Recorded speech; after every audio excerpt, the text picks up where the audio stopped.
En el nombre del Padre, y del Hijo, y del Espíritu Santo. Amén. 20 de febrero del 2025. Queridos hermanos, el Padre Divino desde la eternidad ha mirado al Hijo que se ha hecho criatura, a Jesús, y en él nos ha visto a cada uno de nosotros. Ahora nos mira y desea ver en nosotros a su único Hijo Jesucristo. Por eso nos invita a imitarlo, a revestirnos de él, dice San Pablo, más aún a fundirnos en él.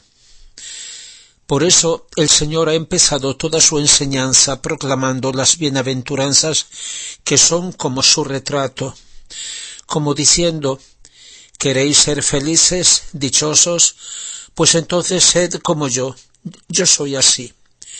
Lo dice en el Evangelio de San Mateo: dichosos los pobres de espíritu, porque de ellos es el reino de los cielos.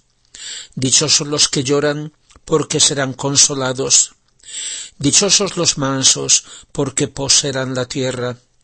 Dichosos los que tienen hambre y sed de la justicia, porque serán saciados.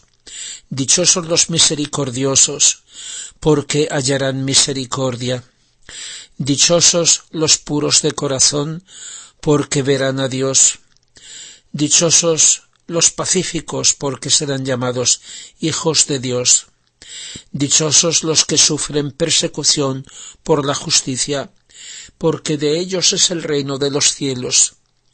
Dichosos seréis cuando os insulten, os persigan y mintiendo digan toda clase de mal contra vosotros por mi causa. Alegraos y regocijaos, porque grande será vuestra recompensa en los cielos, pues así persiguieron a los profetas que hubo antes de vosotros. La primera palabra de Jesús es dichosos, bienaventurados, porque hemos sido creados para ser felices, y en la vida hacemos todo con esta secreta intención y finalidad. Es como la firma que Dios ha puesto en nuestra naturaleza, Él que es la fuente de la verdadera felicidad. Pero nosotros buscamos esa felicidad en tantas cosas que no pueden darla. La buscamos no según la voluntad de Dios, sino según la nuestra, y entonces nos engañamos y somos infelices. Se repite la tentación del demonio a Eva. No es verdad que moriréis, es que Dios sabe que cuando comáis se os abrirán los ojos y seréis como Dios, conociendo el bien y el mal. Entonces la mujer vio que el árbol era bueno para comer de él, bello a la mirada y deseable para tener sabiduría, o sea, la verdad. Dice así el libro del Génesis. El engaño está precisamente en ver bondad, verdad y belleza en las cosas, en las criaturas, sin reconocer que son un reflejo de la bondad, de la verdad y de la belleza de Dios que nos ofrece. Sin relación con Dios nada puede hacernos felices, dichosos. Las bienaventuranzas del Señor son todo lo contrario de las que proclama el mundo que es el antievangelio. Como la verdad es lo contrario de la falsedad. Por eso Jesús dijo a los fariseos: vosotros os consideráis justos ante los hombres, pero Dios conoce vuestros corazones. Lo que es apreciado para los hombres es abominable ante Dios. La primera bienaventuranza que vemos en el Evangelio es la que Isabel dijo de María en la visitación. Dichosa la que ha creído que se cumplirá lo que se le ha dicho de parte del Señor. Y coincide con la última, la que Jesús resucitado dijo al apóstol Tomás: porque me has visto, has creído. Dichosos los que sin haber visto creerán. Es la bienaventuranza de la fe, sin la cual todas las otras no son posibles. Estas bienaventuranzas son como una escala que lleva cada vez más alto hacia Dios, a poseer el reino de Dios. Son la base de su reino, o como una escala musical para componer las más bellas sinfonías. Los que tienen estas bienaventuranzas son felices, dichosos, desde ahora, ya en el presente, en esta vida, pero el motivo de su felicidad está asegurado para el futuro. Para salvarnos es necesario tener por lo menos un motivo, una bienaventuranza. Ser pobres de espíritu es ser conscientes de tener necesidad sólo de Dios y de sus dones. No hace falta ser pobres por situación social o económica. Poseer algo puede fácilmente volverse apego a esa cosa, a una criatura, a un don que Dios nos ha dado. Y entonces poseer se convierte en ser poseídos por esa cosa, no saber vivir sin ella, sin depender de ella. Como dice San Pablo, ¿qué tienes tú que no hayas recibido? Y si la has recibido, ¿por qué te jactas como si no la hubieses recibido? Para recibir la divina voluntad como vida, la condición es que nuestra voluntad no tenga vida propia. Como dice Luisa, a quien todo da, todo se le da. ¿No es verdad, Jesús? Es fácil darle nuestra voluntad de palabra, pero ¿cómo se da realmente? Entonces el que de verdad es pobre de espíritu se ve por dos indicios importantes, más aún necesarios. No piensa nunca en sí mismo, en sus cosas, en lo que ha hecho o lo que le han hecho, en lo que quiere hacer, etc., sin relacionarlo con el Señor. Eso es perder la vida, perderla ante todo de vista. Y el otro indicio es dar la respuesta correcta a la pregunta ¿qué podría pedirme el Señor que yo no quisiera darle o que no le daría? Porque con esa pregunta se descubren los ídolos, los apegos más o menos secretos, el verdadero obstáculo para poder recibir el don de su voluntad. Dios no es celoso de sus dones, de lo contrario no nos los habría dado, sino de nuestro corazón. Como dice San Agustín, nos creaste, Señor, para ti, y nuestro corazón no tiene paz, sino cuando reposa en ti. O sea, cuando ya no pensamos más en nosotros mismos, sino que nos damos del todo a ti. El problema no es sentir gusto de las cosas que tenemos o sentir afecto a las criaturas, sino el apegarnos a ellas.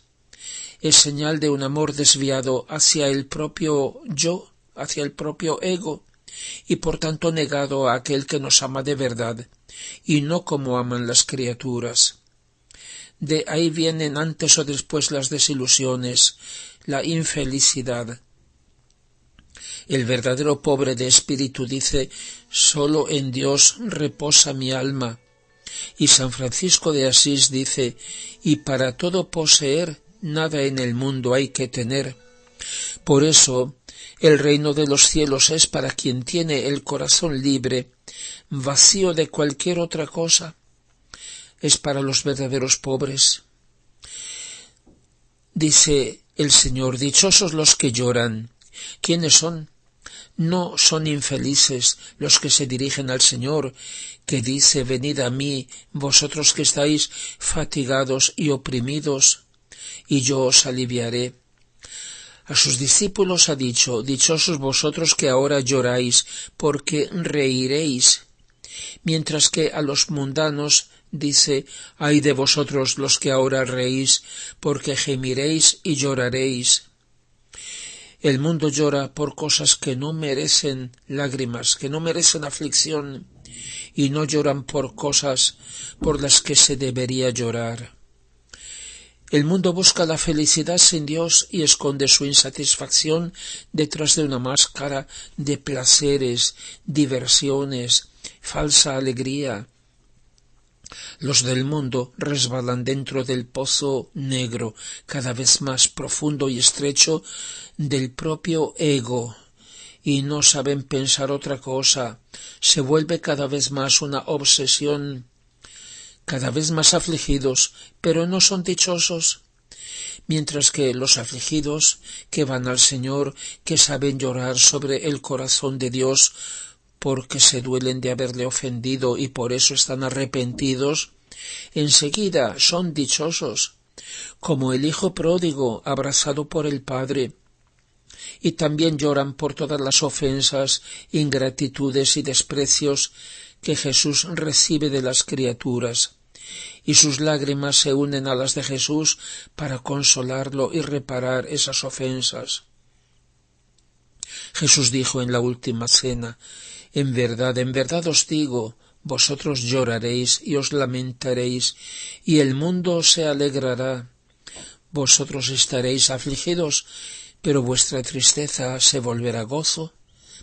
La mujer, y en quién podía pensar sino en su Madre Santísima, a pocas horas de la pasión, cuando da a luz, siente dolor porque ha llegado su hora, pero cuando ha dado a la luz un hijo, ya no se acuerda de la tribulación por el gozo de que ha venido al mundo un hombre. Así también vosotros ahora tenéis tristeza, pero de nuevo os veré, y vuestro corazón se alegrará, y nadie podrá quitaros vuestra alegría. Dice el Señor: dichosos los mansos, porque poseerán la tierra. Jesús dice: aprended de mí, que soy manso y humilde de corazón, y hallaréis descanso para vuestras almas. El mundo, por el contrario, exalta la arrogancia y la prepotencia, la dureza y la violencia, queriendo dominar y someter a los demás a la propia voluntad. No dejemos que nuestra emotividad vaya por delante del buen sentido iluminado por la fe. Quien se deja dominar por sus nervios fácilmente se enoja y pierde la paz. Dice el santo sacerdote don Dolindo Ruotolo, amigo de Padre Pío: así la vida se amarga y se vuelve prácticamente un infierno, tanto en las relaciones familiares como en las sociales. Tal vez uno de los mayores sufrimientos es estar en contacto con caracteres puntillosos e insoportables, así como no hay gozo que más dilate el corazón que el poder tratar con una persona con dulces maneras. La mansedumbre y la dulzura son hermanas de la paciencia y de la bondad. Y pensando a un perrito, podemos decir que más se obtiene con las buenas maneras, más se obtiene lamiendo, pero sin hipocresía, que mordiendo. Dice también el Señor: dichosos los justos y los misericordiosos. Jesús nos dice: buscad primero el reino de Dios y su justicia, y todo lo demás se os dará por añadidura. La justicia es hacer todo conforme a la verdad, según la voluntad de Dios. La misericordia y la justicia, estos dos atributos divinos, son siempre y sólo amor de Dios, y representan respectivamente la humanidad santísima de Jesús y su divinidad, y así son inseparables, como lo son las dos naturalezas del Verbo encarnado. Son como los dos lados de la misma medalla, la divina voluntad, y regulan las relaciones entre Dios y el hombre. La misericordia defiende al hombre, la justicia defiende a Dios. Los dos atributos, la misericordia y la justicia, que caracterizan respectivamente la obra de la redención y el reino de la divina voluntad, caracterizan también las diferentes actitudes del hombre en sus relaciones con Dios. Ha dicho el Señor: dichosos los puros de corazón, porque verán a Dios. Pero en la fe ya lo ven presente en todas las cosas y en todas las criaturas, y aprenden a ver todo como lo ve Dios, y a amar con el mismo corazón de Dios. Pero el que no es puro en su corazón está ciego a todo bien, ve todo deformado en función de su egoísmo, y de su propio desorden. La impureza lo hace esclavo de las pasiones más degradantes que cada vez más lo alejan de Dios. Ha dicho: dichosos los pacíficos. Mientras todo el mundo está en agitación, en lucha y en violencia, Jesús nos dice: os dejo la paz, os doy mi paz. No como la da el mundo os la doy yo. No se turbe vuestro corazón y no tenga temor. La paz es fruto del encuentro con Dios, de la unión con Él, del abandono confiado en Él, como un anticipo de la eterna felicidad. Una paz que ninguna violencia o guerra puede afectar. Es la íntima seguridad del amor del Señor. Y por último, dichosos los que sufren persecución por la justicia, o sea, por amor a la verdad y al bien. Podemos resumir las bienaventuranzas explicando su verdadero significado. Ser pobres de espíritu no significa ser poco comunicativos, sino los que no se apegan a nada, los que no son presuntuosos, los que saben que todo lo que tienen es un don de Dios, que sienten necesidad de su ayuda para todo, los que son humildes y por tanto disponibles. Dios puede contar con ellos. Ser afligidos no significa decir estar tristes por cualquier cosa, sino sentir dolor por no haberse comportado bien, por el mal que han hecho o que el mal que otros hacen, por los que sufren sin culpa o que sufren por el dolor de otros. Ser mansos no significa ser bonachones o que no les importa nada, sino no ser violentos, ni agresivos, ni prepotentes, ni vengativos. Los que saben dominarse ellos mismos y saben soportar la arrogancia de otros. Tener hambre y sed de justicia no significa tanto desear que se haga justicia como desear fuertemente ser justos, sobre todo en el sentido de ser como Dios los quiere, es decir, santos. Son los que desean el reino de Dios y su justicia o santidad. Ser misericordiosos no es sólo sentir compasión, sino ser, como dice la palabra, los que abren su corazón a los miserables, los que saben ponerse en lugar de ellos, dispuestos a perdonar e incluso a excusar. Ser limpios de corazón no es sólo ser inocentes, incapaces de pensar ni de ver el mal, sino no dejar que haya nada en el corazón, o sea, en la intención, que pueda ofender a Dios. Es ver todo como lo ve Dios. Ser pacíficos o portadores de paz no es sólo tratar de calmar a otros, de hacerles que hagan las paces, sino estar llenos de paz, en pensamientos, palabras y obras, en paz con Dios, consigo mismos y con el prójimo. Por último, ser perseguidos por causa de la justicia no significa ser buscados por la policía, por los representantes de la justicia humana, sino los que sufren como Jesucristo por motivo de su fidelidad a la verdadera fe y a la ley de Dios. Eso significa la justicia. Es el martirio pequeño o grande de los mártires. Es lo que completa la semejanza con el Señor, la plena unión y fusión con Él. Entonces, el retrato de Jesús está completo, listo para recibir su reino. Gloria al Padre y al Hijo y al Espíritu Santo, como era en el principio, ahora y siempre, y por los siglos de los siglos. Amén.